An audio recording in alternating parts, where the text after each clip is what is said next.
Halo semuanya, pada kesempatan kali ini kami akan mempresentasikan sebuah tugas sosiologi yang mendalam mengenai fenomena perundungan dan kegagalan lembaga sosial melalui sebuah karya sinema berjudul Ekskul, karya sutradara Nayato Vio Nuala. Film ini bukan sekedar tontonan, melainkan sebuah potret kelam tentang bagaimana lingkungan bisa membentuk monster dari seorang korban. Melalui cuplikan kisah tragis Joshua, tujuan dari analisis ini adalah: pertama, untuk mengidentifikasi bagaimana seorang bertransisi dari penyimpangan primer ke sekunder. Kedua, mengevaluasi disfungsi lembaga keluarga dan sekolah yang gagal menjadi pelindung.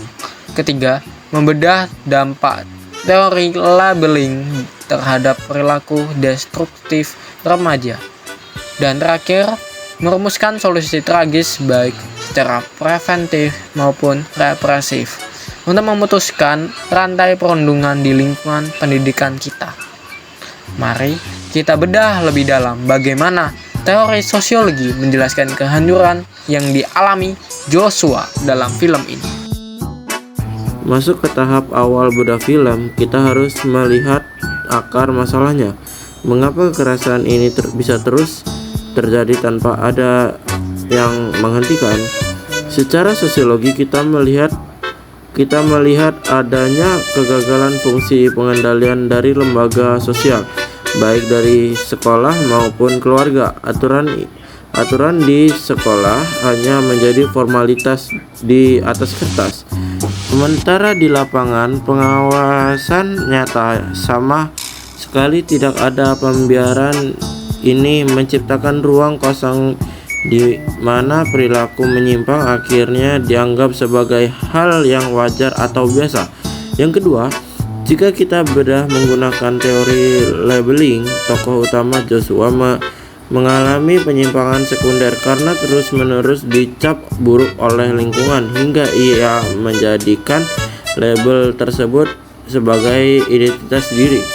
Ditambah lagi dengan teori anomie, di mana ia ingin melakukan namun tidak menemukan sarana yang sehat sehingga kekerasan menjadi jalan pintasnya. Yang ketiga, penting untuk dipahami bahwa dinamika ini tidak hitam putih. Banyak pelaku yang terlibat sebenarnya bertindak demi konformitas. Mereka menindas agar diterima kelompok atau sekedar mekanisme pertahanan diri agar tidak menjadi target berikutnya. Mereka adalah produk dari sistem yang sudah rusak. Masuk ke bagian ketiga, yaitu evaluasi. Kami akan berusaha memberikan penilaian kritis terhadap situasi sosial yang terjadi di dalam film. Di sini kita akan melihat apakah lembaga-lembaga yang ada sudah menjalankan tugasnya atau justru menjadi bagian dari masalah. Pertama, mari kita evaluasi peran lembaga sosial seperti sekolah dan guru BK. Kami menilai bahwa lembaga sosial dalam film ini gagal dalam menjalankan fungsinya. Apa buktinya? Kita dapat melihat bahwa ada adegan di mana guru mengabaikan tanda-tanda kekerasan atau menganggap remeh laporan siswa. Padahal sekolah seharusnya menjadi benteng perlindungan. Namun, dalam film ini, sekolah justru menjadi tempat yang dingin dan abai. Pengendalian sosial yang muncul sangat didominasi oleh tindakan represif yang terlambat. Pihak sekolah baru bereaksi keras setelah ada korban jatuh atau masalah membesar. Ini sangat tidak efektif karena trauma sudah terjadi sebelum aturan ditegakkan. Lalu, siapa yang paling bertanggung jawab? Jika harus memilih satu, kami akan memilih lingkungan sosial yang menjadi pihak yang paling bersalah. Mengapa demikian? Karena individu tidak tumbuh di ruang hampa.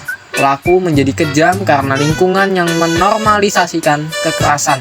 Dan sekolah menjadi lemah karena budaya pembiaran. Tekanan struktur sosial inilah yang memaksa setiap karakter di dalam film mengambil peran mereka masing-masing, baik sebagai penindas maupun yang tertindas. Memasuki bagian keempat, yaitu kreasi. Kami memposisikan diri bukan sekedar sebagai pengamat, melainkan sebagai seorang agen perubahan sosial.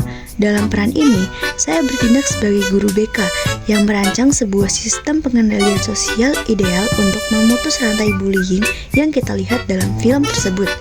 Strategi utama yang saya tawarkan adalah Invisible Protection. Program ini lahir karena sosiologi mengajarkan kita bahwa hukuman fisik saja tidak akan pernah cukup. Oleh karena itu, saya merancang 3 pilar pengendalian. Pertama, pendekatan preventif. Kita harus mencegah sebelum api membara. Saya akan menciptakan ruang pengaduan yang benar-benar anonim, sehingga korban berani bersuara tanpa rasa takut akan ancaman balik.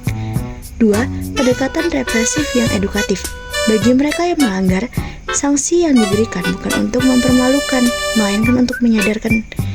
Kita harus memutus efek labeling agar pelaku tidak semakin tenggelam dalam identitas jahatnya. 3. Pendekatan persuasif. Inilah inti dari kemanusiaan. Saya akan melakukan mediasi yang menyentuh hati, mengajak pelaku melihat dunia dari mata korbannya, hingga tumbuh rasa empati yang tulus. Sebagai penutup dari bagian kreasi ini, saya ingin meninggalkan sebuah pesan yang kuat untuk kita renungkan bersama. Sebuah kampanye yang singkat namun menghujam Nurai.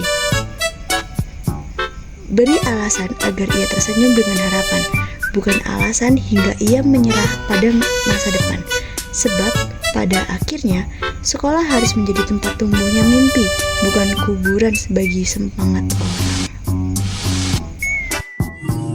Sebagai bagian akhir dari bedah sosiologi ini, mari kita berefleksi sejenak tentang sisi kemanusiaan di balik angka-angka kasus perundungan. Narasi refleksi. Secara sosiologis, kita harus berani mengakui bahwa pelaku seringkali adalah korban dari sosialisasi yang tidak sempurna. Jika kita berada di posisi saksi, kita punya kewajiban menjadi pengendali sosial dengan tidak diam saja. Sebagai kesimpulan, perundungan adalah kegagalan sistem, bukan sekedar kenakalan individu. Penyimpangan akan terus berulang jika kita hanya menghukum pelaku tanpa memperbaiki lingkungan tempat mereka tumbuh. Ingatlah, jangan biarkan satu kata tajam dari lisanmu membunuh seluruh harapan di masa depanmu. Mari menjadi solusi bukan polusi bagi hati sesama. Sekian, terima kasih.